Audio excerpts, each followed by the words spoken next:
যদি প্রথম রিজনের কথা বলি সেটা হচ্ছে আমরা যে ড্রেসটা দেখা যাচ্ছে কি যে খুব বেশিবার পরা হয়নি বা পরা হবে না, সেই ড্রেসটা বছরের পর বছর আলমারিতে পড়ে থাকতো।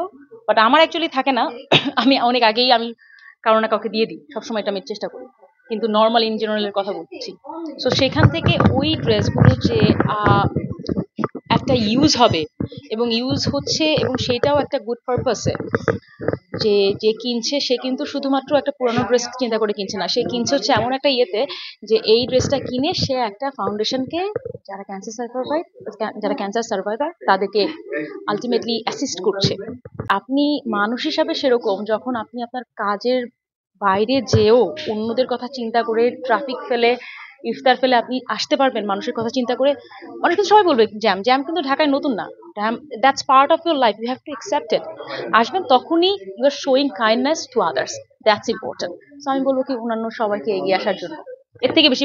সো এই কাইন্ডনেস, এই অ্যাসিস্ট্যান্স, এই সহানুভূতি সবকিছু আমি মনে করি এখনকার যুগে আমাদের খুবই দরকার সবার মধ্যে। আমরা সবাই এখন শুধু নিজেদেরকে নিয়ে ভাবতে ভালোবাসি, তো অন্যদেরকে নিয়েও ভাবা উচিত।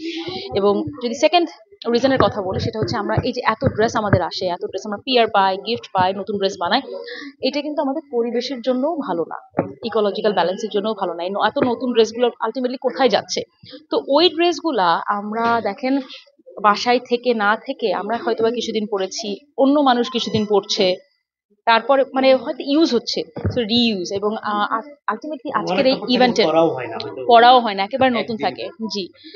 সো আর এই যে ওয়্যার টু কেয়ার, মানে আমরা পড়ছি আরেকজনের কেয়ার করার জন্য, আজকের প্রোগ্রামের যে থিম, তো সব দিক দিয়ে আমার খুব ভালো লেগেছে এবং আমি বলবো নতুন একটা উদ্যোগ, এরকম উদ্যোগে আসা উচিত।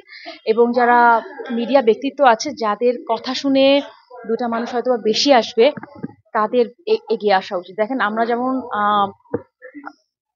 আমরা হয়তো বা একটা ব্র্যান্ড টাকা দিলে হয়তো বা আমরা সাথে সাথে চলে যাই, চলে যে কাজ করছি।